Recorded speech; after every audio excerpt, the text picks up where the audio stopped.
Up? It's your boy Logan. We're back with episode 2 of the poker vlog. For this one, I went on a trip to Atlantic City with my friend and his dad. They were nice enough to invite me. We stayed at the Hard Rock Casino. It was super nice. Really liked the food, really liked the casino. In terms of the $300 challenge and the bankroll, we're currently at 3,944. And we actually didn't play at the Hard Rock because they don't have a poker room. We went to the Tropicana, which is just down the street. So let's go ahead, see how the gambling went at the Hard Rock, and let's also see how the poker went at Tropicana. Here's a quick look at the Tropicana. Definitely a lot smaller than what I'm used to at MGM. We bought in for $200 at 1-2. I've actually never played 1-2 before, so I was excited to play, and it seemed like good action. So let's go ahead and get straight into it. First hand of the night, we will look out at the beautiful pocket aces, ace of clubs, ace of diamonds here in the hijack. 185 effective, opponent was short. There's one raiser in early position, one caller and MP, so I decided to bump it up to 35. However, I would have done 45, but I didn't see the caller in middle position, so, kind of a mistake on my part. So I make it 35. They both decide to call. Heading into a flop, pot is 109. We see the ace of diamonds, queen of clubs, 5 of diamonds. They both decide to check to me, and I bet 50. Reasoning behind this bet is just there's tons of places to get value. If they have a queen, which they easily could in their calling, 3-bet calling range. If they have diamonds, which they could once again easily have in their 3-bet calling range. It's just simply a place for me to get value, and it's a half pot bet, so I expect one of them to stick around with intentions of obviously getting all the money in on the turn, as it's going to be a $200 pot and he only has about 150 left. However, sadly, everyone folds, but we go ahead and take down a pot of 109 to start off the night. Moving into the next hand of the night, I'm here in the cutoff, 265 effective in my stack. Got the 5 of hearts, 4 of hearts. Hijack raised to 10. I call in the cutoff, and then the button decides to kick it up to 30. Hijack calls, and I'm getting a very good price, so I also decide to call. Going to a flop, pot's $94. It's 6 of hearts, 8 of hearts, 10 of clubs. Extremely good flop for my hand. At this point, I'm thinking I'm going to check jam if anyone decides to bet. Considering I got those 12 outs in my range, I have pocket 6s, pocket 8s, pocket 10s, that 3-bet calling range. I have all the 2-pair. This just hits my range so hard. So, hijack checks. I check to the pre-flop aggressor, and he decides to bet 40, and the hijack calls. Now, the pot's 174 when they both bet 40 and one calls. So if I call, the pot's going to be 214, and then I have 195 behind. So I have less than a pot size bet behind. Gives me even more reason to want to check jam. So that's what I do. I go all in. As right now I have the most fold equity, and I have 12 outs to the nuts. I have an extremely strong draw. Well, not the nuts, and then a straight and then a flush. So I jam, the button calls, and then the hijack calls too. So the pot's 795 with a run out to come. This is my first 3-way all-in at a casino. So, we're hoping to bank a 7 or some hearts here. Going to the turn, boom, right away. 7 of clubs, got the straight. River is a black 5, and I show my hand, I got the straight, and the button shows pocket aces. And then even more crazy, the hijack shows jack of hearts, king of hearts. So I only had 3 clean outs, and I hit it. This was an absolutely insane pot. 795 coming my way. I'm running like God. Heading into the next one, we got the 8 of spades, 8 of hearts here in the big blind. Got about 300 effective. One early position limper, cutoff raises to 10, and we both decide to call. So heading into a flop, pot's $31. We got the deuce of spades, 5 of diamonds, 3 of spades. So flopping that rare overpair with the 8s. I decide to donk out for 25. Mainly the reason I do this is with 8s, I need that protection. I don't want this to check through and an overcard to come. I know donking's never really a amazing play, but I think in this situation it has merit because, again, I have an overpair at this moment. I want folds. I'm trying to look strong because mostly donks at low stakes are very strong. So I bet 25 EP folds and the cutoff calls. Pot's 81 bucks. Turn is not a great one. It's the 6 of hearts, putting 4 to a straight on the board. I check and the cutoff bet's $50 and I folded.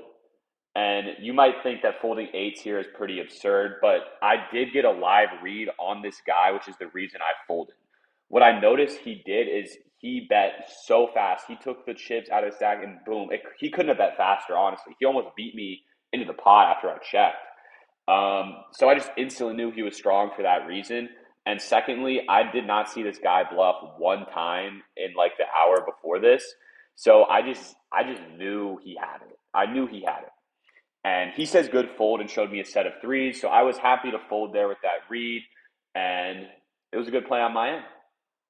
Moving into the next hand, I got pocket tens, 10 of diamonds, 10 of clubs in middle position. One limper in EP. I raised to 15 because there's a limper, so I add 5. Late position and EP limper call. Pot's $48. Hopping into a flop, we got the queen of diamonds, 5 of clubs, 3 of clubs. EP checks, and as a PFR, I decided to bet 10. And usually I wouldn't bet 10 here, but I actually was looking through the solver before the trip, and it likes to bet pocket tens on boards with one over just for protection, I guess. So I remember that, so I bet small. They both decided to call. Pot $78. Hopping into a turn, we got the deuce of diamonds.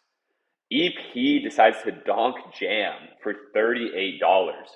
And I think about this for a little bit, but I decide that this just has to be a draw or he has pocket deuces because I think he would have jammed a queen on the flop if he only had 48 left.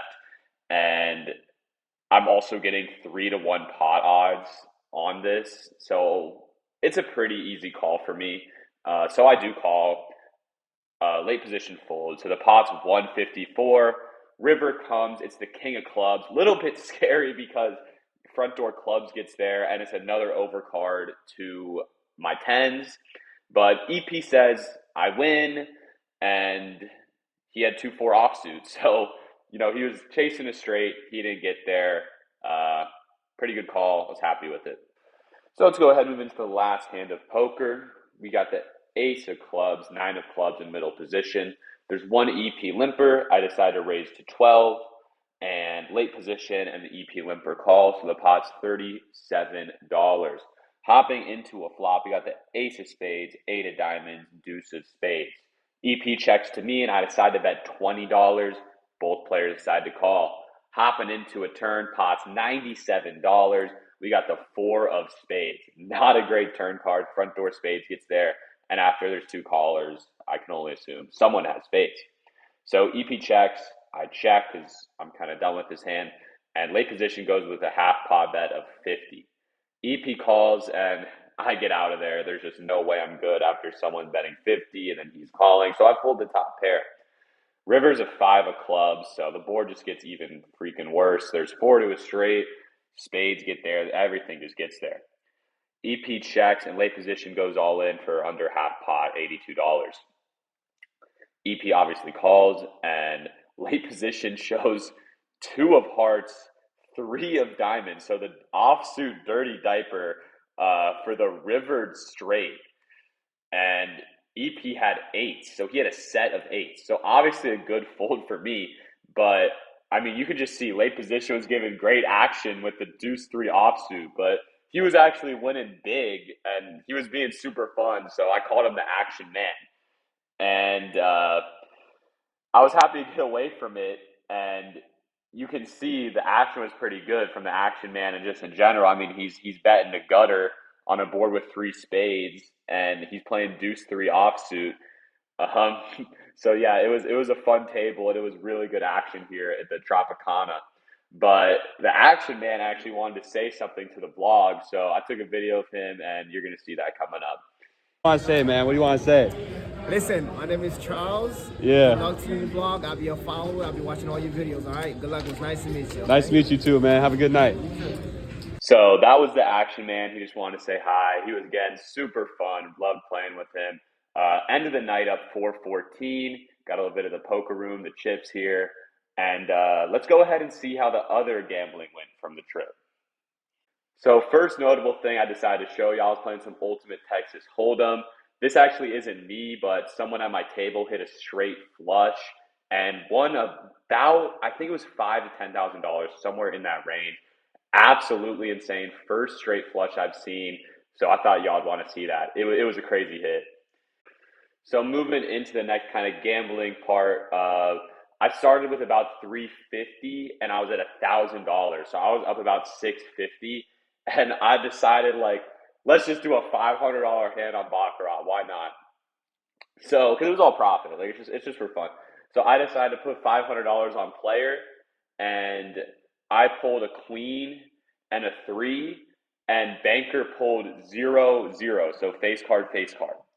It's looking pretty good at this point. I get the next card. I pull a no side. It ends up being a three. So I have a six. Very, very good hand. I mean, I'm thinking most likely I won at this point, but obviously I'm still very nervous. Banker gets his card. He gets it. He's examining it. He's examining it like nothing I've ever seen, honestly, at a baccarat table. So at this point, I know, like, it wasn't a no sweat. Like, I was sweating it. Like, I didn't know what he had, but I'm sweating it. And then he's like, "Oh yeah, nice." He makes like a excited noise, flips over a nine. Lost that $500 hand. Obviously, didn't feel the best, but it's okay because I took another few $100s. I went to blackjack, and then I won it all back and then some to end up back at about 1K. I got that little pumpkin chip that you should be seeing, and I won over $650 from the casino plus my 414 from poker. So we got about a 1.1K profit on the trip to Atlantic City. Wraps it up. Very successful trip. 1.1K locked up. In terms of the bankroll, we're obviously not going to count the casino winnings, just the poker. So the bankroll is ending up at 4,358 after that trip. Once again, very successful. And remember, the goal is 10K. We're getting closer and closer. Once again, just thanking my friend. It was a super fun trip. Really liked the Hard Rock staying there. Casino was amazing. Food was amazing. I definitely recommend checking it out. In terms of what's coming up next, I am going to go to the Bahamas in about a month, and they have tons of poker there, tons of gambling there. I'll be sure to record once I go there, and then I'm going to be playing some home games, so I'll be sure to record that in the meantime. But anyways, thanks for watching, and yeah, I hope you have a good day.